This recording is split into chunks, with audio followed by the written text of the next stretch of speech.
هل تعلم أن هناك لاعبين تحولوا إلى وحوش بعد انتقالهم إلى ريال مدريد؟ اللاعب الرابع إدواردو كامافينجا. قبل ريال مدريد كان كامافينجا ضعيفا ونحيفا جدا، ولكن جسمه تحول بشكل لا يصدق في ريال مدريد وأصبح من أقوى اللاعبين.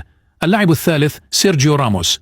عندما كان راموس في إشبيليا كان نحيفا جدا، ربما لأنه كان يلعب كظهير أيمن، ولكن بعد انتقاله إلى ريال مدريد أصبح يلعب كمدافع، فتغير شكل جسمه بالكامل وأصبحت لياقته البدنية خرافية.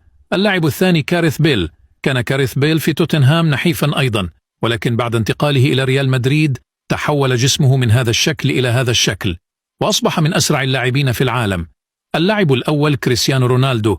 كان رونالدو أفضل موهبة في العالم قبل التحاقه بريال مدريد، ولكن كانت مشكلته الوحيدة أن جسمه كان نحيفا رغم اجتهاده في صالة التمارين. ولكن